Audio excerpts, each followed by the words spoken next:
बच्चों, आज हम लोग इस वीडियो में देखेंगे कृषि विज्ञान कक्षा 7 अभ्यास कार्य पुस्तिका। तो इसमें आज हम लोग देखेंगे इकाई 5 सामान्य फसलें। तो इसमें सबसे पहले पहला प्रश्न दिया गया है कि निम्नलिखित प्रश्नों के सही विकल्प पर सही का निशान लगाइए। पूसा सावनी एक प्रजाति है भिंडी की, करेला की, लौकी की, बैगन की। तो ये भिंडी की प्रजाति है।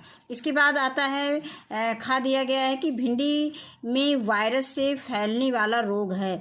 तो भिंडी में वायरस से पत्ती का धब्बा रोग, पीली सीरा मैजिक, जड़ एवं तना गलन रोग और पत्ती का झूसा रोग। तो इसमें सही ऑप्शन है ये पीली सीरा मैजिक। इसके बाद दूसरा प्रश्न दिया गया है कि कौन सी फसल की जड़ों में वायुमंडल की नाइट्रोजन को एकत्रित करने वाले जीवाणु पाए जाते हैं। यानी ऐसी कौन सी फसल है जिसकी जड़ों में जो है वायुमंडल की नाइट्रोजन को एकत्रित करने के जीवाणु पाए जाते हैं। ज्वार दिया गया है, भिंडी दिया गया है और चना है, लौकी है। तो ये है चना। अब इसके बाद आगे अगला प्रश्न दिया गया है कि चने में औसतन प्रोटीन पाई जाती है 20%, 21%, 22% और 23%। तो इसमें प्रोटीन की मात्रा जो है चने में 21% पाई जाती है। इसके बाद अंगा आता है कि भूमि में नाइट्रोजन स्थिरीकरण बढ़ाने के लिए बीज को एक विशिष्ट कल्चर में उपचारित करते हैं। तो राइजोबियम से, PSB से और कार्बेंडाजिम से और ट्राइकोडर्मा से। तो ये इसमें हो जाएगा राइजोबियम से। अब अगला प्रश्न है कि राइजोबियम कल्चर में के एक पैकेट का वजन होता है 100 ग्राम, 200 ग्राम, 300 ग्राम और 400 ग्राम। तो इसमें होता है 200 ग्राम। राइजोबियम कल्चर के एक पैकेट का वजन 200 ग्राम होता है। लौकी की प्रजाति है तो आ दिया गया है पूसा बहार, बा दिया है बहार, सा है पूसा अनमोल और दा है पंत ऋतुराज। तो इसमें सही हो जाएगा लौकी की जो प्रजाति है ये पूसा नवीन है। लौकी का प्रमुख कीट है माहू, रेड पंपकिन बीटल, फुदका और तना मक्खी। तो लौकी का प्रमुख कीट है रेड पंपकिन बीटल। इसके बाद आता है झा। बैगन की संकर किस्म कौन सी है? पूसा अनमोल, पंत ऋतुराज, पूसा सम्राट और पूसा हाइब्रिड। तो ये है जो बैगन की संकर प्रजाति है पूसा हाइब्रिड है। और यहाँ दिया गया है कि 1 हेक्टेयर खेत में बैगन बोने के लिए बीज की मात्रा आवश्यक होती है 800 से 1000 ग्राम, 700 से 800 ग्राम और 600 700 ग्राम, 400 से 500 ग्राम। तो 1 हेक्टेयर खेत में बैगन बोने के लिए बीज की जो मात्रा होनी चाहिए वो 400 से 500 ग्राम होनी चाहिए। बता दिया गया है कि लौकी की किस्म नहीं है आजाद हरित, पूसा मंजरी, पूसा संदेश, पूसा सम्राट। तो इसमें पूसा सम्राट जो है लौकी की किस्म नहीं है। इसके बाद आता है निम्नलिखित, प्रसंख्या 2 आता है कि निम्नलिखित में प्रमुख कृषि क्रांतियों को शामिल कीजिए। तो इसमें दिया गया है हरित क्रांति। एक तरफ इसमें क्रांतियों के नाम दिए गए हैं और दूसरा उनसे संबंधित फसल दी गई है। तो हरित क्रांति जो है ये संबंधित है खाद्यान्न उत्पादन से। तो हरित क्रांति को हम खाद्यान्न उत्पादन से मैच कराएंगे। इसके बाद आता है श्वेत क्रांति। श्वेत क्रांति जो है दुग्ध उत्पादन से संबंधित है, तो इसको दुग्ध उत्पादन से मिला देंगे। आगे आता है रजत क्रांति। तो रजत क्रांति जो है अंडा उत्पादन से है।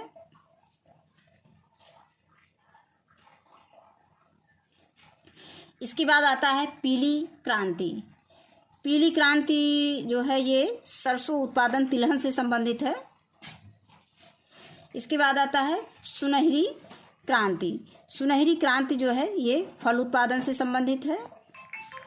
फिर लास्ट में आता है नीली क्रांति। नीली क्रांति जो है मत्स्य उत्पादन से संबंधित है। तो इसको हम मत्स्य से मिला देंगे। इस तरह से हो गया। अब अगला प्रश्न इसमें दिया गया है प्रसंख्या 3 कि निम्नलिखित में से जो बेमेल है उसे छांट कर लिखिए। तो का में दिया गया है चना, मटर, मसूर, आलू। तो ये बाकी सब दालें हैं और आलू क्या है? सब्जी है। अगेती झुलसा रोग, पछेती झुलसा, पत्ती का धब्बा और प्रारोह मक्खी। तो ये प्रारोह मक्खी एक कीट है, बाकी ये सब रोगों के नाम हैं। आगे आता है क्विनाल फास, थीमेट, फोरेट और कारेंडा जिम, तो इसको ये थोड़ा सा इसमें मिस्टेक मिसप्रिंट है, कार्बेंडा जिम होना चाहिए, तो यहाँ पर रहेगा कार्बेंडा जिम। आगे आता है घा, कीटनाशक, खरपतवार नाशक, रोगनाशक और राइजोबियम। तो ये सब कीटनाशक, खरपतवार नाशक, रोगनाशक, और यहाँ पे दिया गया है राइजोबियम, तो राइजोबियम हमारा अलग है। इसके बाद आता है प्रसंख्या अंगा कि पूसा, प्रोलोफिक, राउंड, कल्याणपुरी, हरी लंबी और आज़ाद हरित अवरोधी। तो ये अवरोधी जो है चना की प्रजाति है, चना की किस्म है, बाकी अलग हैं। इसके बाद आता है चा, पूसा मेघदूत, पूसा अंसारी, पूसा शंकर 3 और आज़ाद हरित। तो इसमें आज़ाद हरित अलग है। ये जो है लंबे फल वाली लौकी है। यहाँ पे जो है ये अवरोधी जो है चना की किस्म है, और ये इसमें जो है चा में आज़ाद हरित जो है ये लंबे फल वाली लौकी है। इसके बाद आता है छा कि पूसा प्रोलोफिक, राउंड, पूसा नवीन, आज़ाद शंकर 1, पूसा संदेश। तो आज़ाद शंकर 1 ये शंकर प्रजाति है। और आगे दिया गया है जा, पूसा पर्पिलांग, पूसा हाइब्रिड 1, पूसा अनमोल, पूसा क्रांति। ये पूसा हाइब्रिड 1 जो है शंकर प्रजाति है, पूसा हाइब्रिड 1। अब इसके बाद आगे दिया गया है झा कि पंत शंकर बैगन 1, बहार, पूसा हाइब्रिड 6। तो बहार जो है ये गोल बैगन की प्रजाति है। इसके बाद आते हैं प्रसंख्या 4 पर। अब इसमें दिया है रिक्त स्थानों की पूर्ति कीजिए। ज्वार के आटे से, तो ज्वार के आटे से क्या तैयार किया जाता है? स्टार्च और अल्कोहल। तो यहाँ पे हम लिख सकते हैं कि ज्वार के आटे से स्टार्च व अल्कोहल भी तैयार किया जाता है। इसके बाद आगे खा दिया गया है कि ज्वार का प्रमुख रोग अनावृत कंडुआ है। यहाँ पे इसमें ये अनावृत कंडुआ दिया गया है, ये किसका रोग है? ये ज्वार का प्रमुख रोग है। आगे दिया गया है गा की अर्गट रोग से ग्रसित दानों को डाट के घोल में डुबोकर निकालना चाहिए। किसके घोल में? नमक के घोल में। इसका प्रश्न भी आएगा। अब इसके दिया गया चा दिया गया है कि चने की छोटी एवं सामान्य दाने वाली प्रजातियों के लिए ये वैसे 75 ये डाट दिया गया है किलोग्राम प्रति हेक्टेयर बीज की आवश्यकता होती है। वैसे तो 75 से 100 किलोग्राम होनी चाहिए, लेकिन अगर नहीं है तो हम ऑप्शन में इसको दे सकते हैं 90 से 100 किलोग्राम। अब इसके बाद आता है अंगा, मटर के सूखे दानों में औसतन 22% प्रोटीन पाई जाती है। कितने प्रतिशत? 22%। अब इसके बाद आगे दिया गया है कि अनावृत कंडुआ में ज्वार के दाने काले चूर्ण में बदल जाते हैं। यहाँ पर काले भूरे दिया है, काले दिया है, तो यहाँ पर काले सही है। फिर छा दिया गया है कि वर्षा अधिक होने पर डाट की अच्छी व्यवस्था होनी चाहिए, यानी जल निकास की अच्छी व्यवस्था होनी चाहिए। अगला दिया गया है जा की आलू की फसल मैदानी क्षेत्रों में 25 दिसंबर से 15 नवंबर तक बोई जाती है। इसके बाद है झा, आलू की फसल में बुआई के लगभग 30 से 40 दिन बाद मिट्टी चढ़ाया जाए, यानी आलू की बुआई के 30 से 40 दिन के बाद उस पर मिट्टी चढ़ाई जाए। अब अगला दिया है यहाँ आलू की फसल में अगेती व पछेती झुलसा बीमारियां लगती हैं। आलू की फसल में कौन सी बीमारियां लगती हैं? अगेती व पछेती झुलसा। और इसके बाद टा है कि बैगन की उन्नत किस्मों को फल के आकार के अनुसार 2 भागों में बांटा जाता है। इसके बाद अंगा आता है कि ठा आता है कि बैंगन के संकर किस्मों की उपज 350 से 400 कुंटल प्रति हेक्टेयर होती है। इसके बाद हम आते हैं प्रसंख्या 5 पर कि निम्नलिखित में सही कथन पर सही का निशान और गलत पर गलत का निशान लगाइए। का दिया गया है कि ज्वार खरीफ की प्रमुख फसलों में से एक है, तो ये सही है। इसके बाद आता है ज्वार के दाने के बीज, ज्वार के दाने के बीज की मात्रा 12 से 15 किलोग्राम प्रति हेक्टेयर तथा चारे के लिए 40 से 50 किलोग्राम प्रति हेक्टेयर की आवश्यकता होती है, ये सही है। फिर अगला दिया गया है कथन कि ज्वार का प्रमुख रोग अनावृत कंडुआ है, ये भी सही है। और आगे घा दिया है कि ज्वार के प्रमुख कीट प्रारोह मक्खी व तना बेधक हैं, ये भी हमारा सही है। इसके बाद हम आते हैं अंगा पर कि पूसा सामनी लौकी की एक प्रजाति है, ये गलत है। आगे आता है चा कि हमारे देश में दलहनी फसलों में चने की फसल का तृतीय स्थान है, ये गलत है। आगे दिया है कि भूमि में नाइट्रोजन स्थिरीकरण बढ़ाने के लिए बीज को ट्राइकोडर्मा से उपचारित करते हैं, ये भी गलत है। अब जा दिया गया है कि चने की फसल की 15 से 20 सेंटीमीटर ऊंचाई होने पर उसके शीर्ष भाग को 2-3 पत्तियों सहित तोड़ देते हैं, जिससे शाखाएं कम निकलती हैं, ये गलत है। अब आगे आता है झा कि बीज जनित रोगों से बचाव के लिए 2 ग्राम थीरम एवं 1 ग्राम कार्बेंडाजिम प्रति किलोग्राम बीज की दर से संशोधित करते हैं, ये सही है। इसके बाद आता है यहाँ लौकी बोने के लिए पंक्ति से पंक्ति की दूरी 1.5 से 2.5 मीटर रखते हैं, तो ये सही है। टा दिया गया है कि लौकी का बीज 15 से 25 सेंटीमीटर गहराई में बोना चाहिए, ये गलत है।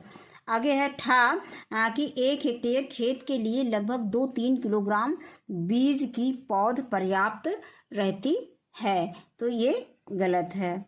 अब आगे हम आते हैं प्रश्न संख्या 6 पर कि निम्नलिखित प्रश्नों के संक्षिप्त उत्तर दीजिए। का दिया गया है कि लौकी की 3 उन्नत सीड प्रजातियां, तो नंबर 1 पूसा मंजरी है, नंबर 2 पूसा संदेश है और नंबर 3 पूसा नवीन है। इसके बाद आता है खा कि आर्गट रोग से ग्रसित बाजरा के दानों का बीजोपचार कैसे करें।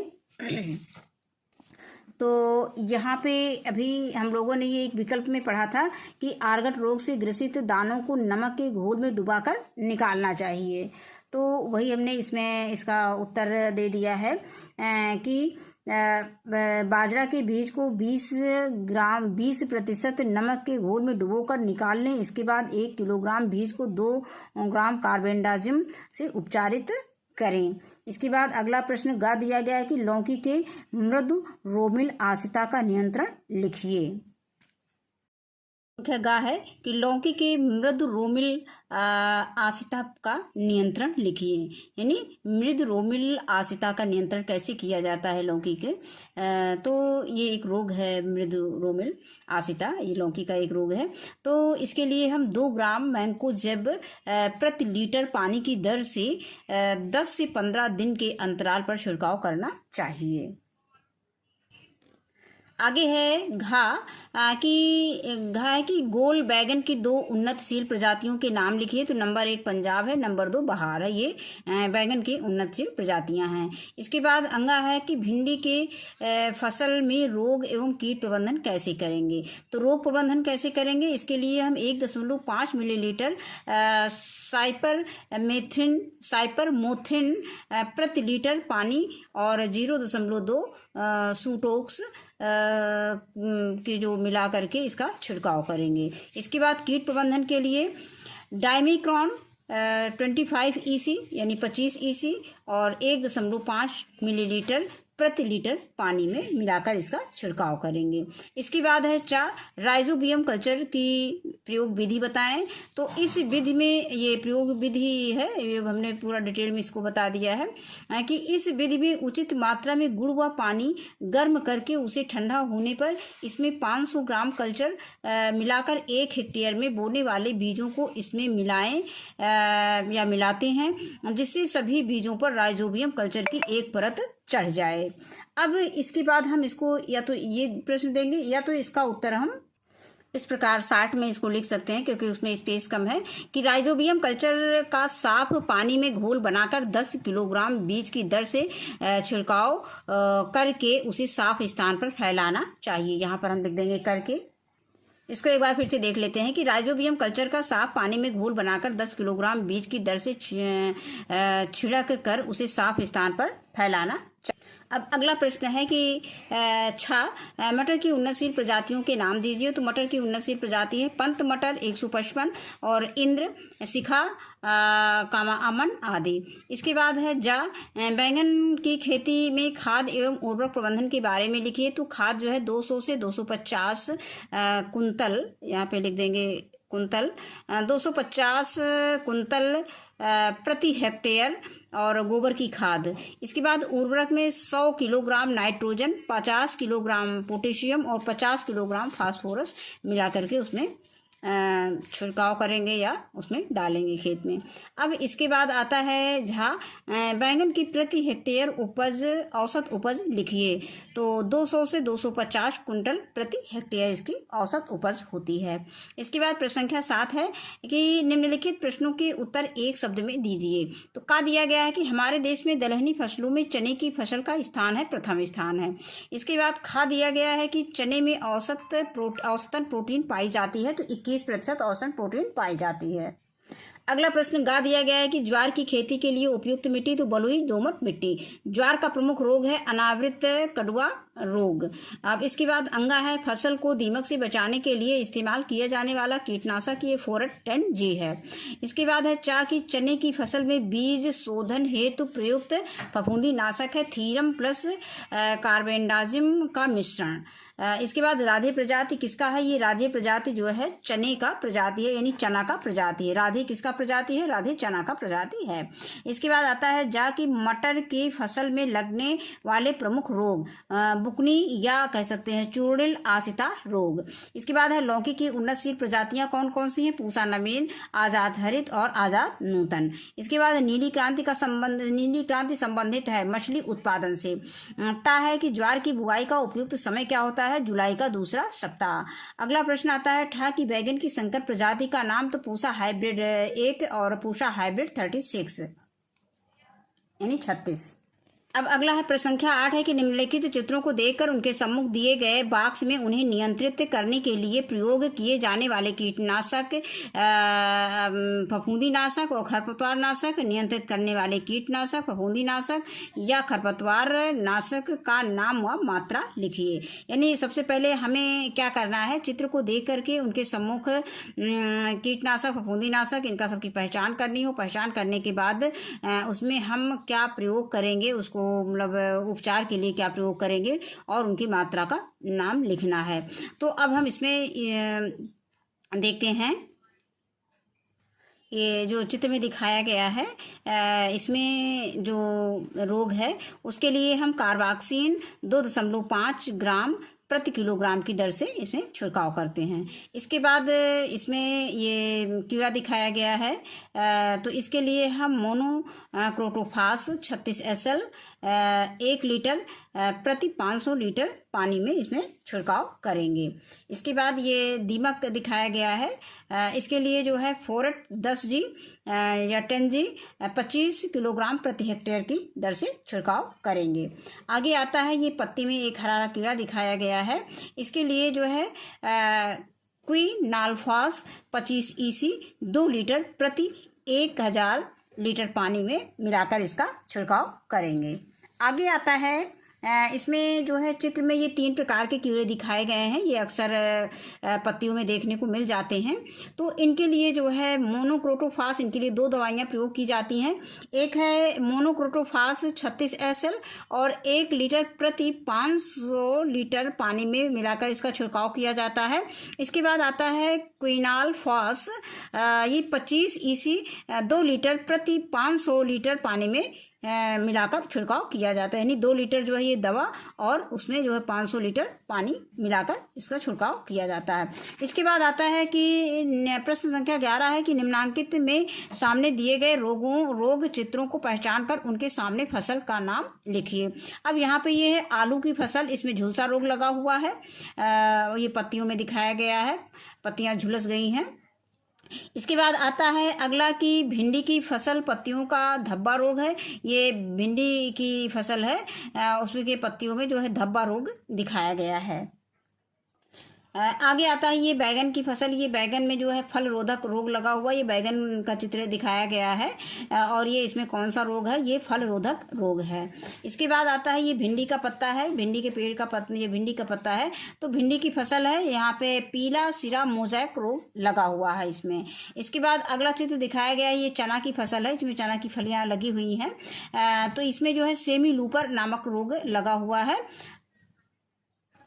तो यहाँ पे इस पाठ में बस इतना ही। ये पाठ हमारा यहीं पे समाप्त होता है। इस वीडियो में बस इतना ही। वीडियो देखने के लिए बहुत बहुत धन्यवाद।